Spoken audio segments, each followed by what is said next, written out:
The housing market is changing, and in this video, I'm going to show you how a buyer in 2022 is completely different than a buyer in 2008. Howdy, my name is Jerry Pincus, and you're probably wondering, what the heck is going on in the housing market right now, right? So in this video, I'm going to show you how the housing market has changed and how it's affecting buyers and sellers in 2022 and beyond. So stay tuned because this is something that everyone needs to know about.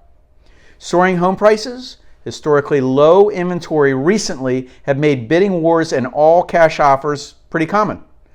But we've also seen a flood of corporate buyers into the market scooping up affordable housing.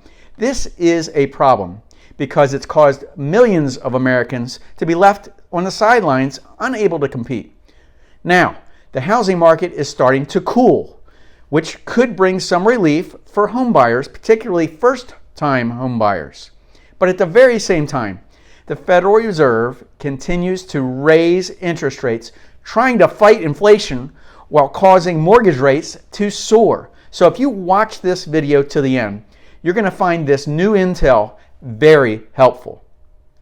Rising interest rates have made it so that the average American family has to pay 34% of the monthly income to afford a typical family home. This is according to new data, which is provided by Black Knight Financial. Now, some Wall Street financial titans are warning that a housing crisis could be on the horizon. But most housing experts, they do argue, and they say this is not the same as 2008. So, inflation, housing bubble, what the heck's going on? Let's take a look at supply versus demand, then compare it to the year 2000. The current housing market, which is significantly different than the 2000s, which led up to the mortgage crises back then. Current inventory still remains super low.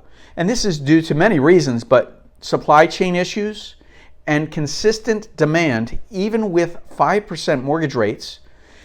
And as long as inventory remains low, the total number of units remain somewhat where current levels are, home prices should remain pretty stable. But of course, overpriced homes that would never appraise for their asking price or never priced where they could sell, yes, we're going to see price reductions on those. But lower priced, mid-priced homes are still selling very fast and they're being bought up very quickly.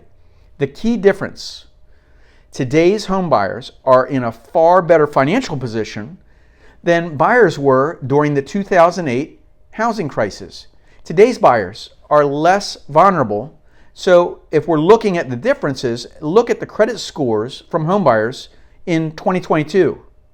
Bank of America research analysts, they found out that 75% of the buyers today had FICO scores of 720 or above. Now, during the years preceding the 2008 mortgage housing bust, just 25% of the buyers boasted similarly strong credit. That's a huge difference. In 2008, there was a lot of predatory lending. In 2008, if you could breathe, you could get a mortgage.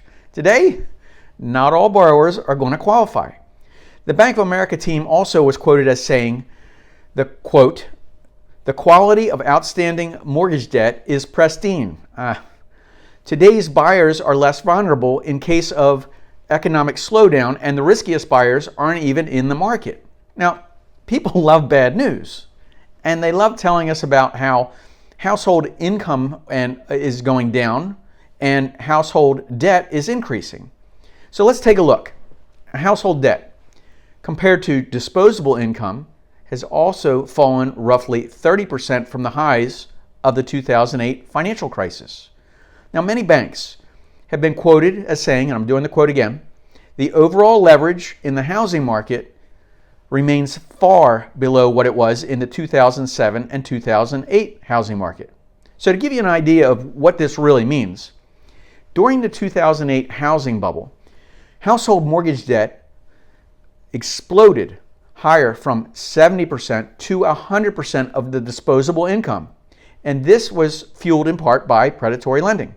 So if we fast forward to today, just to compare, household leverage has moved kind of sideways since the pandemic. It's at 65% of disposable income. Now, the risky adjustable rate mortgages, or ARM mortgages, are also less common now than they were during the mortgage meltdown of 2008. Today, adjustable rate mortgages are only around 2% of the total mortgage market, and that's compared to 21% of the mortgage market in 2006. So this alone is leaving far fewer households exposed to rising interest rates. And again, Bank of America says adjustable rate mortgages were a key element to the predatory lending during the housing crash. But back then, if you had those adjustable mortgage rates, and if the rate doubled, you would struggle to make those payments. Yeah, but I've got some crazy inflation going on right now, right? This is what you guys are thinking. This is on your mind. Well then, what's going to happen in the future? Okay, by the end of the year, we will see a level of inflation that screams failure by the Fed. You heard me. We're going to see higher interest rates. 100% yes, we will see that. The Fed's telling us that we're going to continue to see these rates rise. Is the cost of everything that we buy going to keep going up? 100% yes. We're going to see continued inflation for years to come. Now, just because it's not affordable does not mean that the price of gas is going to go down or groceries are going to go down. Have you seen what restaurants are charging for a simple meal this week? The prices were a lot less just a few months ago. The cost of everything is going up. Utility bills, electric rates are climbing. Insurance bills, they're increasing. You know, the new $1 bill design looks pretty cool. Now, I'm a big fan of savings, but you're losing money every single day if you're holding your money in cash or in a typical checking or savings account. It will lose value. So what's the best defense against inflation? What has the potential of long-term appreciation? Hard, tangible assets. So throughout history has shown us that there are three best investments for times of inflation. These are Treasury inflation protected securities, or commodities, actual items, or income producing real estate. So I've got a question for you. What are you going to do? What are your plans to fight inflation?